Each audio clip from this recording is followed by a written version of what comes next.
Hi, this is Dr. Mark Sehl with the YouTube channel Therapy for the Heart. It's good to be here, and it's Tuesday with Mark.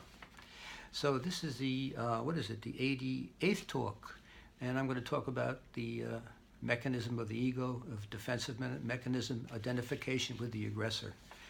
And why is it a defense? Well, it's to protect the a person's conscious self from being overwhelmed by anxiety.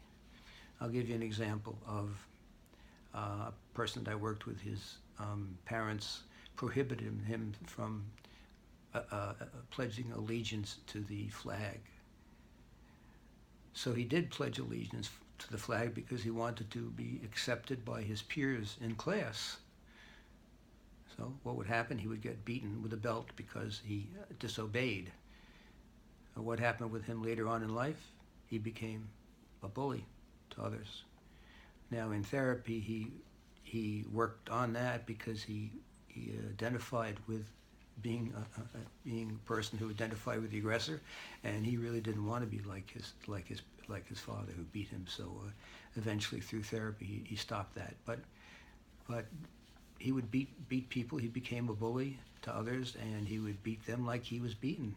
So what was he doing with this and how he was defending himself? He was turning something that was once done to him as being a passive victim into no longer being passive. He was being active. He was doing it to others.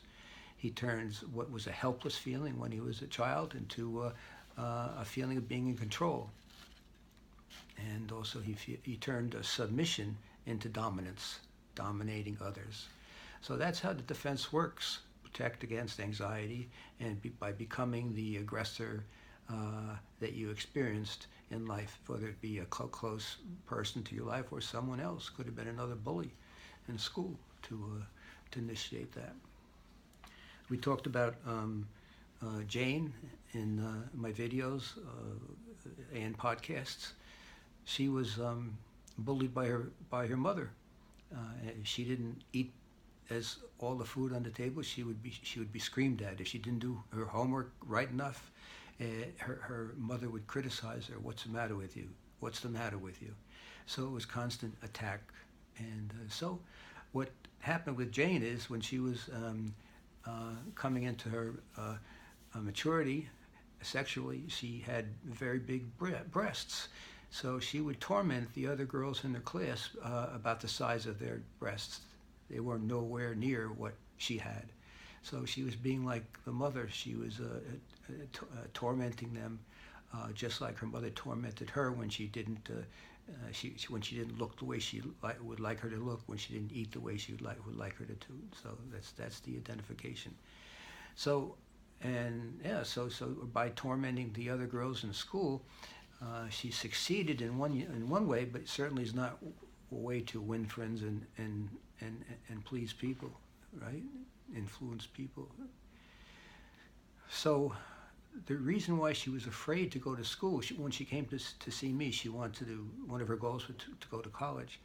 But she was afraid because she was projecting this tendency to belittle others into the idea of being in class.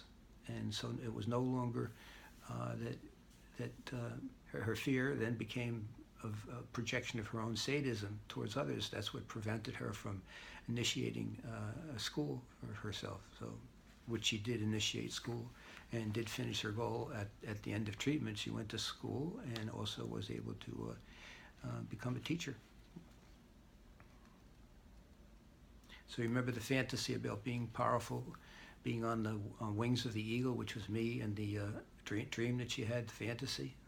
So fantasy is like a dream, but it was a fantasy. So with my strength, she would fly over to this woman on this island who was making beautiful colors in the sky with these discs. This woman was a wise old woman, and she got on my back and she flew down to that woman and she beat her up.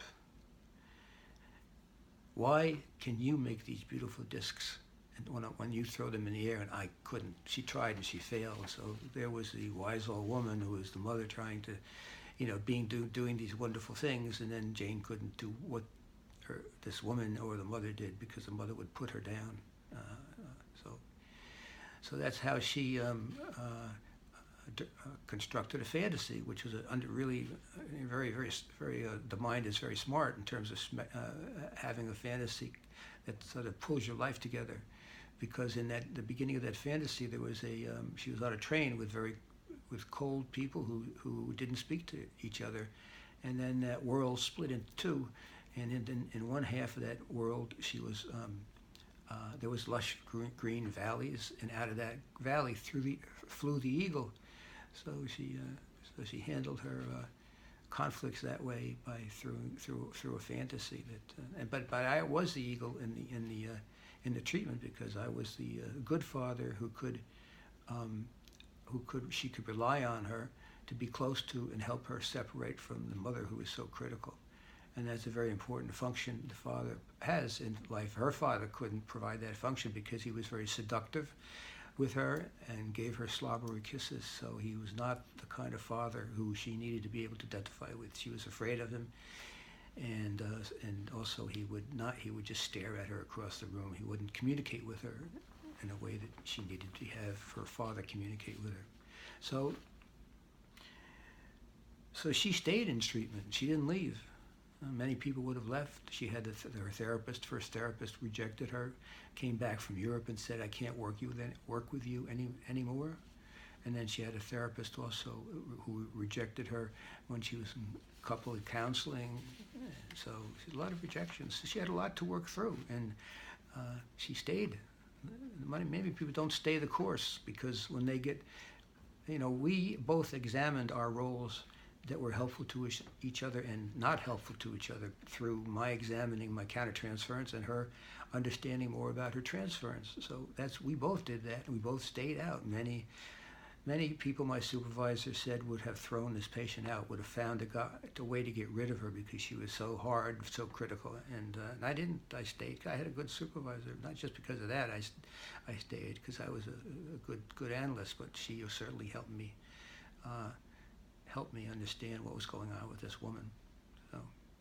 So she stayed, and at the end of therapy, she wrote me a letter. She was she had gone to college when she was in therapy with her, but at the end of the letter, end of therapy, she wrote me a letter saying that she was now going for teaching in a graduate school, and she said to me that one of the most important things you said to me in treatment was I had a conflict about loving. And there you have it. When she began treatment, all her problems were attributed to other people, the kids, her mother, her father. Well, for good reason. But everything mostly was externalized. She didn't see her as a participant in any of these problems, nor should she. But at the end, she said, well, one of the things, as I said, that you told me in treatment was that I had a conflict about loving and being loved. And that was the hit the nail right on the head. Because, and if she then accepted the responsibility of creating her life, not of experiencing it just as things were happening to her. That's the only way she could experience things in the beginning, because she would have been too much self-hateful if she took responsibility for her and her feelings. She had a lot of self-hate that was, inherited from her mother, and neglect from her father. So I hope you got something from this, and the next time I will be talking about the gains and the disadvantages of being a victim in life. All right, so that will be our next talk. And so this is Mark Sehl from the YouTube channel Therapy for the Heart. And if you find anyone or know anybody or yourself needs to help in terms of anything that's said, you can also write me at marksehl@gmail.com, marksehl@gmail.com. Okay, so thanks a lot. And as I said before, maybe I did, maybe I didn't, but we also have a podcast about similar content on SoundCloud.com and also on iTunes. All you have to do is put in Therapy for the Heart in iTunes or SoundCloud.com. Okay, so adios for now. Bye-bye.